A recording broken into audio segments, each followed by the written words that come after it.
I stood in the kitchen with soap bubbles covering my hands while guests laughed in the ballroom above. They saw me as just another servant.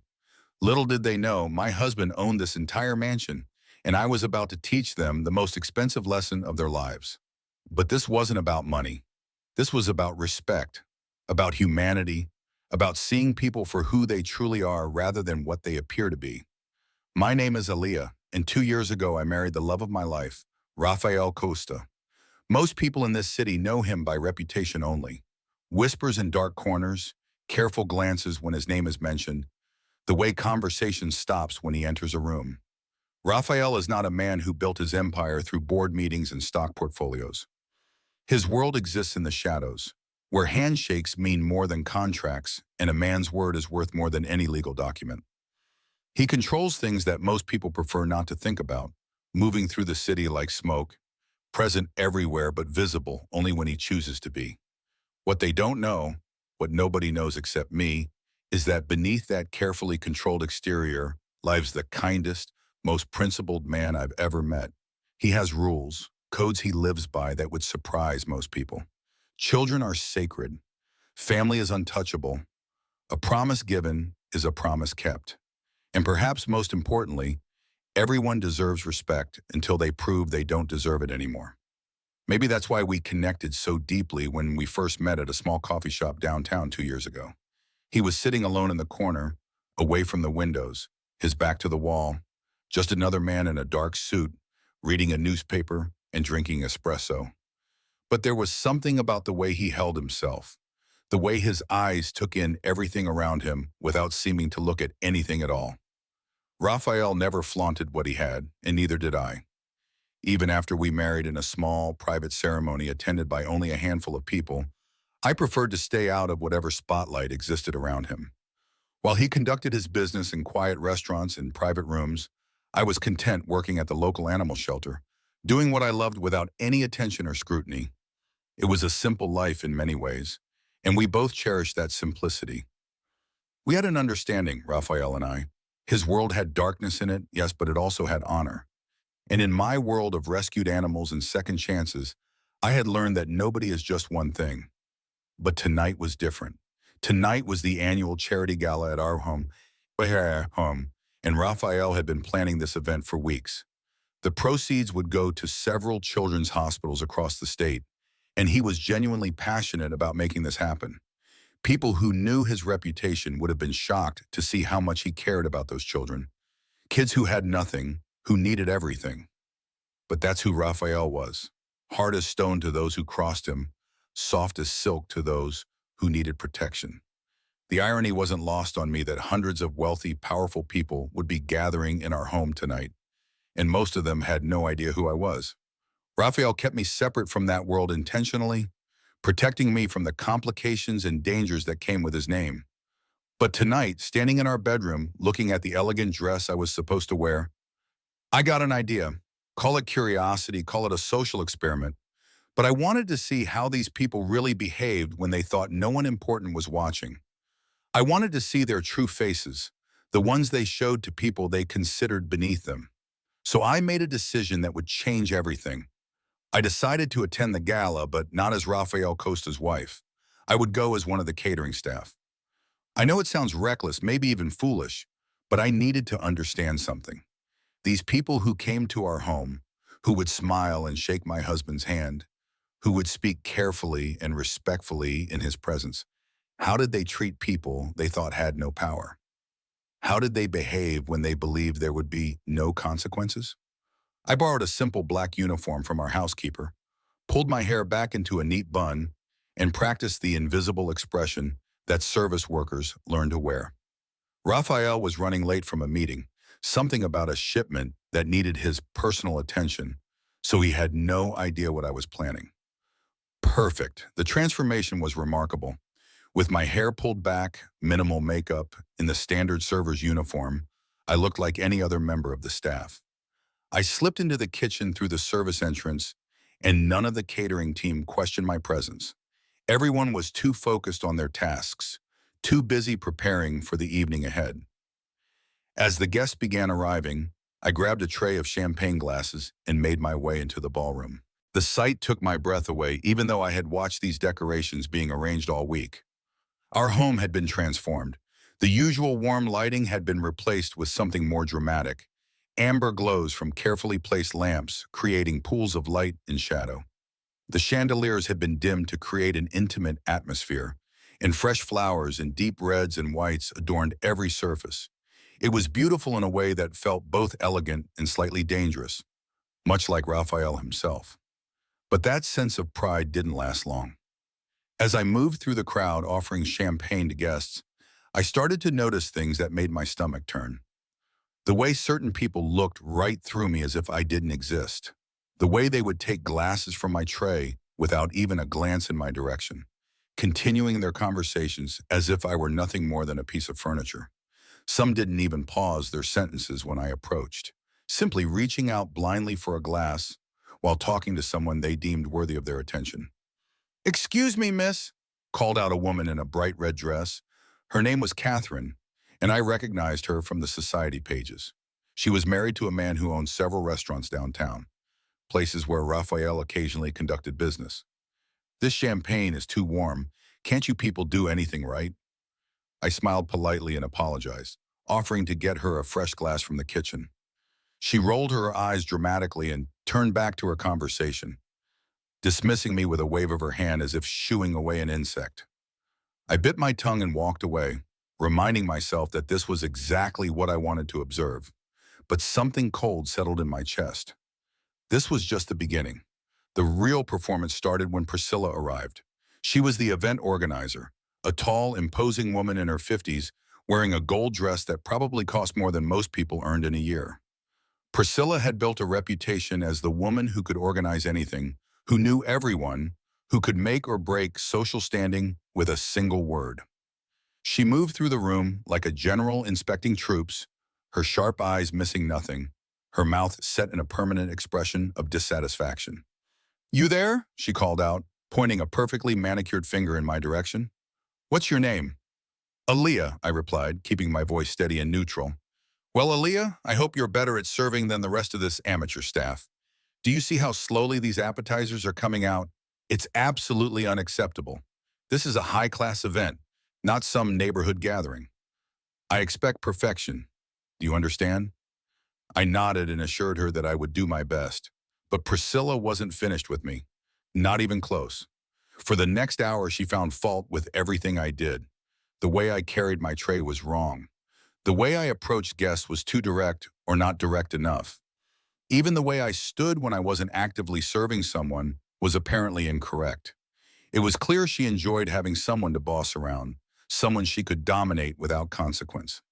The other guests seemed to take their cues from Priscilla.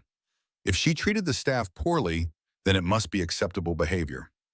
I watched as perfectly educated, supposedly refined people transformed into something uglier.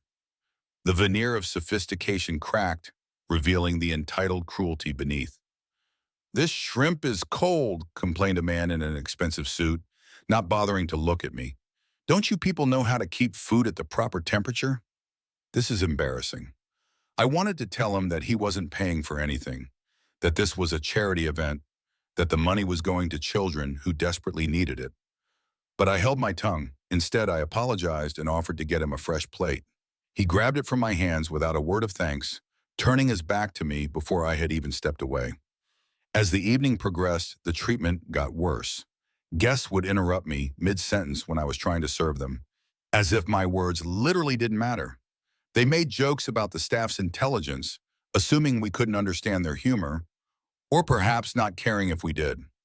Some made comments about how people like us should be grateful for the work, grateful for the opportunity to serve our betters. The breaking point came when one of the servers called in sick at the last minute. Priscilla was furious, her face flushed with anger at this disruption to her perfectly planned evening.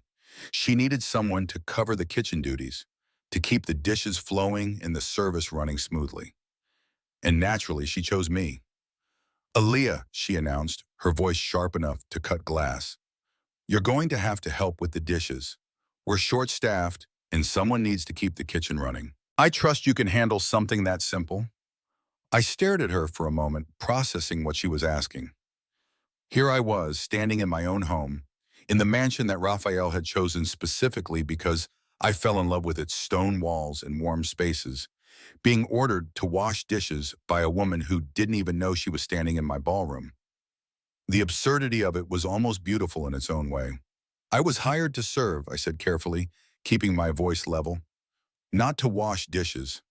Priscilla's eyes narrowed dangerously. Listen, sweetheart, you'll do whatever I tell you to do. This is a professional event, and I won't have some part-time server questioning my authority.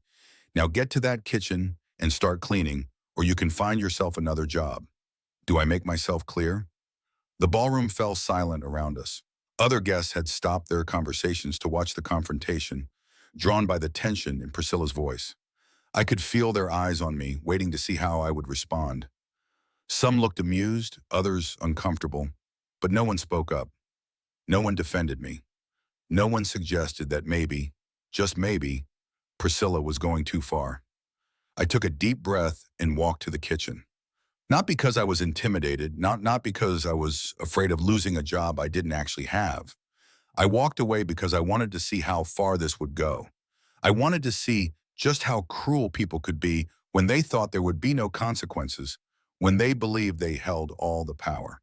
The kitchen was chaos. Plates were piled high in industrial sinks, and the dishwasher was running constantly, steam rising in clouds. I rolled up my sleeves and started washing, my hands quickly becoming raw from the hot water and harsh soap. Through the service window, I could see the guests laughing and dancing in the ballroom, completely oblivious to the work being done to make their evening perfect.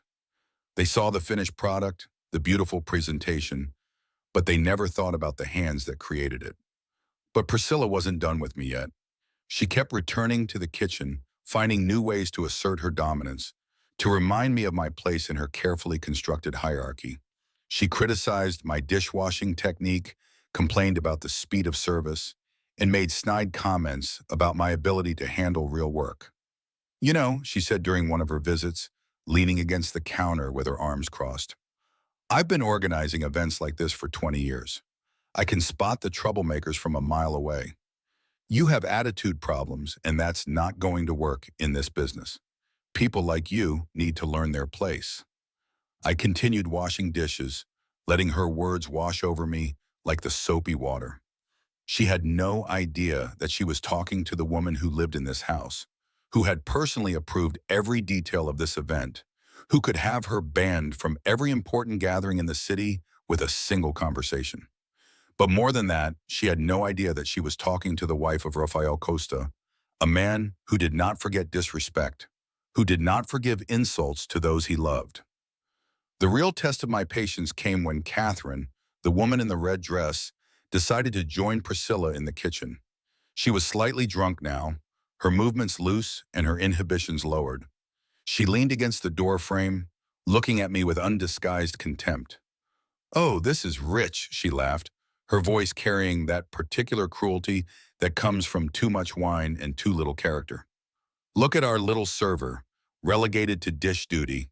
I bet you never imagined you'd be doing this when you woke up this morning, did you?" I looked up at her, my hands still submerged in soapy water. "Actually, I find honest work quite fulfilling." Catherine's face twisted into something ugly. "Honest work? Is that what you call this? Sweetheart, this isn't honest work. This is what people do when they don't have any other options. This is what people do when they're not smart enough or pretty enough or talented enough to do anything else. This is the bottom of the barrel, and you're scraping it." Her words hit me like a physical blow, not because they hurt me personally, but because I realized she actually believed what she was saying.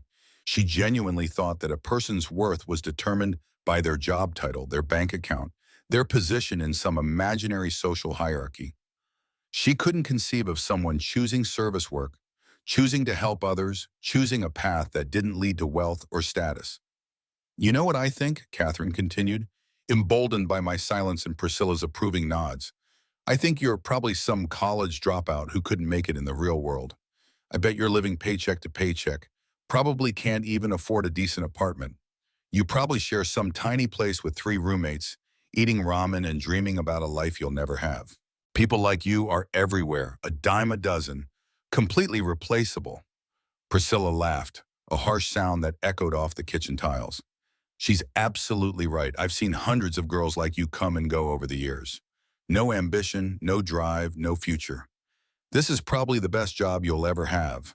The closest you'll ever get to this kind of wealth and success. You should be grateful we're even letting you be here.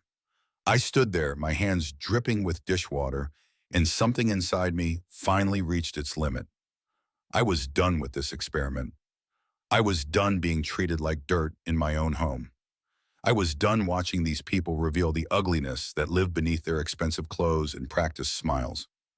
But before I could say anything, before I could drop the act and show them exactly who they had been insulting, I heard a voice that made my heart skip.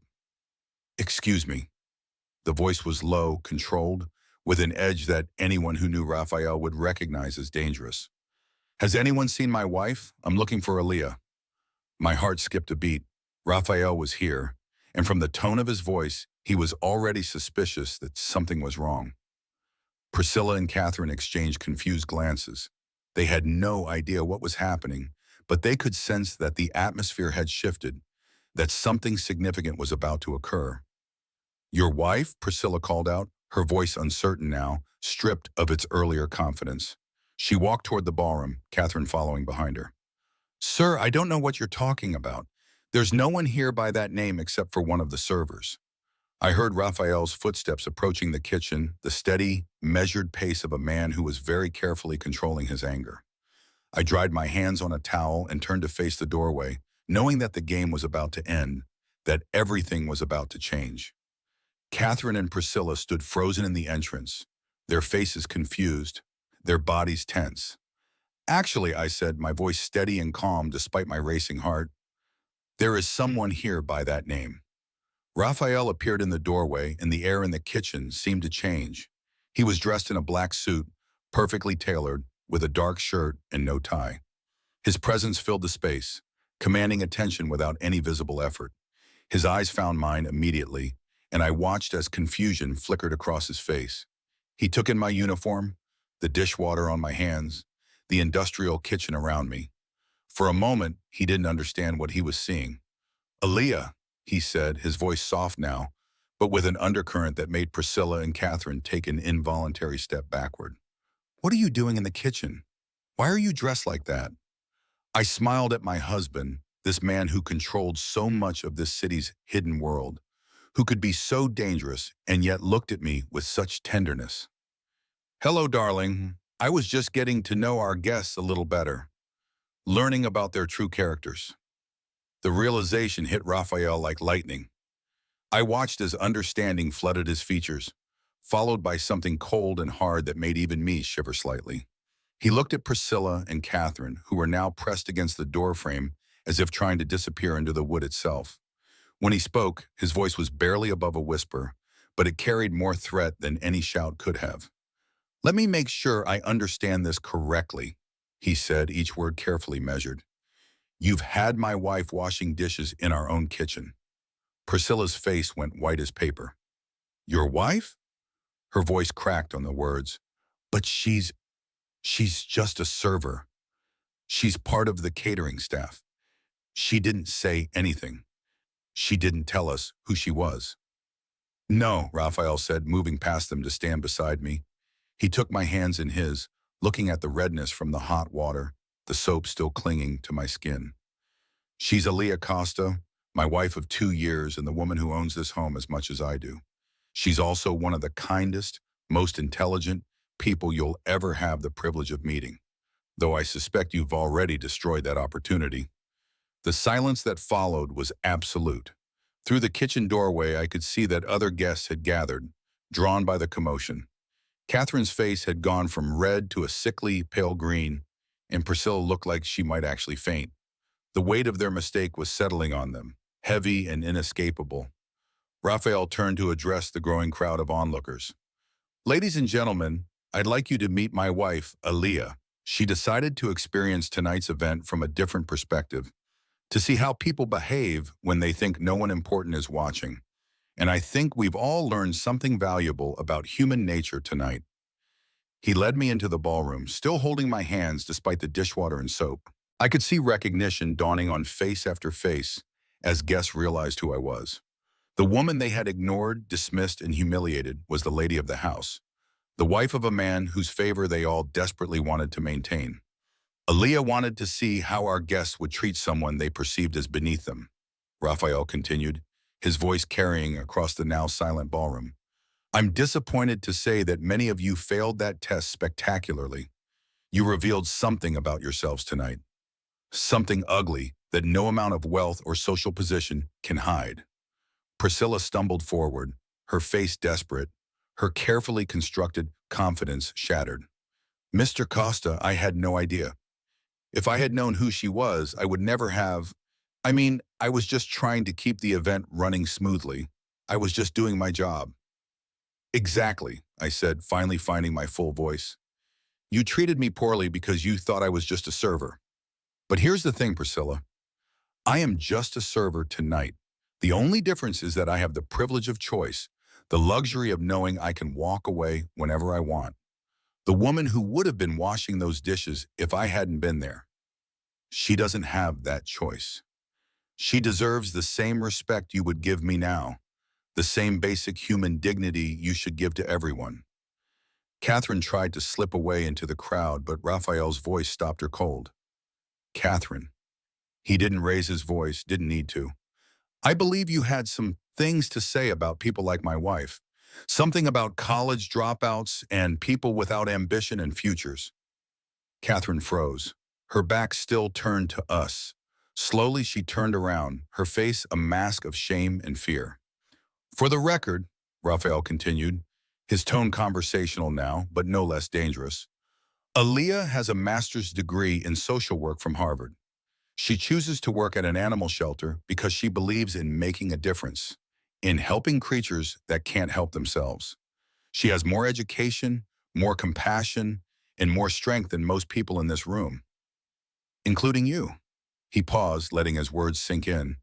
As for your husband's business, the restaurants he's so proud of, the ones where he serves expensive food to people who can afford it, let's just say he's going to find things more difficult from now on. My protection, my goodwill, these things are no longer available to him. He'll understand what that means. The ripple effect was immediate. Other guests who had been rude to me throughout the evening began to panic, realizing that their behavior might have consequences they hadn't anticipated. In Raphael's world, respect wasn't just a social nicety. It was currency, it was safety, it was the difference between thriving and merely surviving. Some tried to approach me with apologies, but the words sounded hollow, desperate attempts to undo damage that had already been done.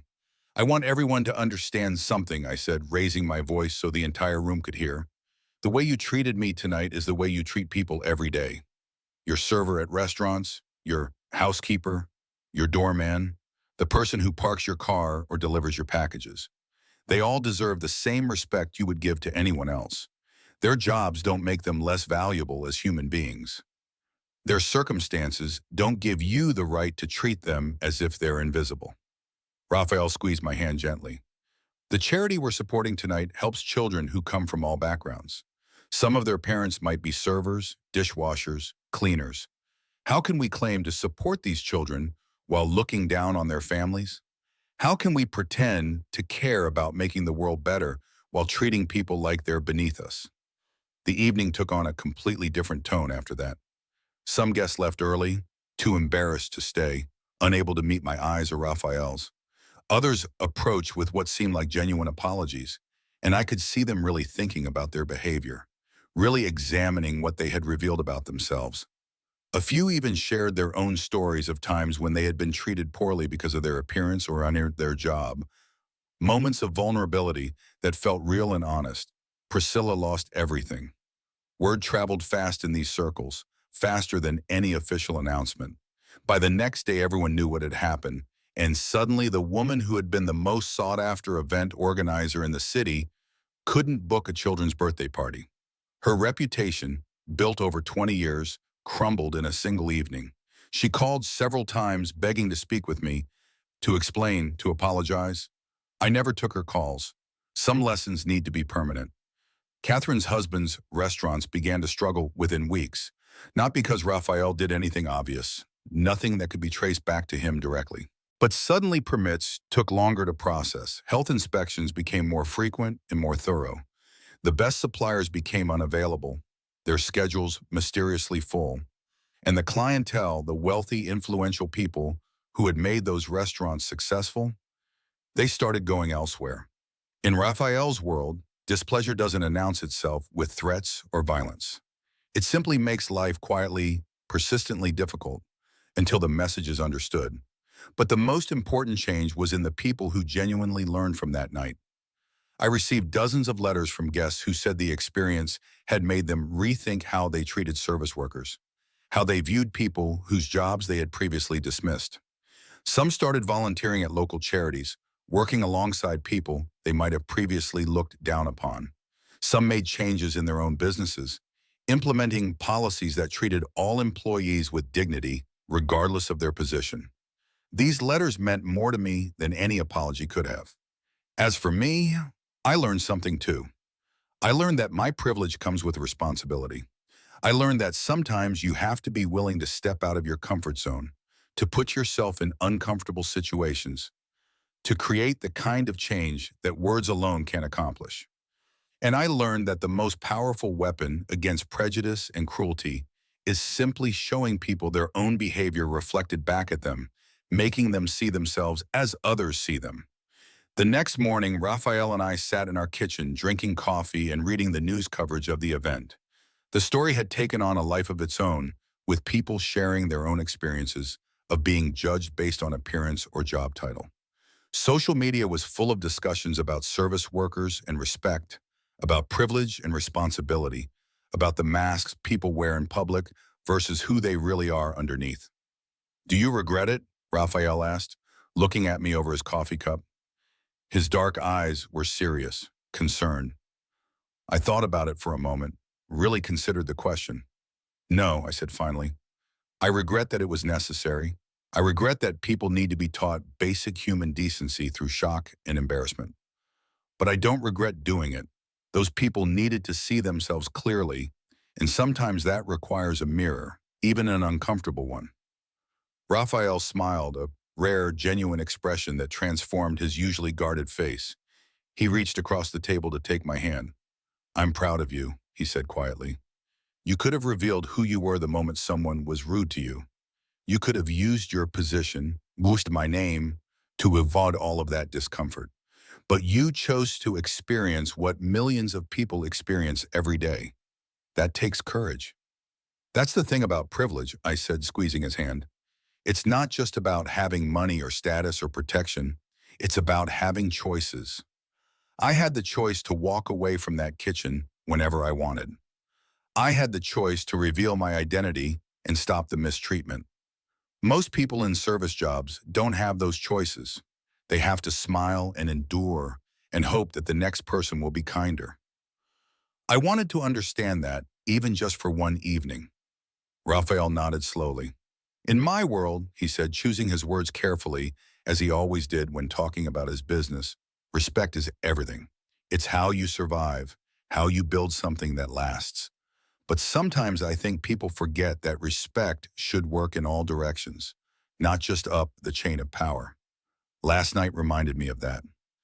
We sat in comfortable silence for a while, drinking our coffee and watching the morning light fill our kitchen. This room where I had stood washing dishes just hours before, where I had been insulted and dismissed, felt different now. It felt like a place where something important had happened, where a line had been drawn between who we wanted to be and who we refused to become. The charity gala raised more money than any previous year. Ironically, the scandal brought more attention to the cause, and donations poured in from people who had heard the story and wanted to support children's hospitals. Sometimes good can come from uncomfortable moments. Lessons can emerge from conflict, and change can grow from confrontation. This story reminds us that we never truly know who we're talking to, what struggles they've faced, what strength they carry. It reminds us that everyone deserves kindness and respect, not because of what they might be able to do for us, but because they're human beings navigating their own complicated lives. And it reminds us that privilege, real privilege, isn't about what you have or who you know. It's about understanding that you have choices others don't, and using that understanding to make the world a little bit better, a little bit kinder, a little bit more just. Treat everyone with dignity and respect because you never know who you're really talking to. And more importantly, because it's simply the right thing to do, regardless of who's watching or what consequences might follow. The person serving your coffee, cleaning your office, parking your car, they all have stories, dreams, struggles, and worth that has nothing to do with their job title. See them, acknowledge them, treat them as you would want to be treated. That's the lesson I learned in my own kitchen, washing dishes while wearing a borrowed uniform. And it's a lesson I'll carry with me for the rest of my life.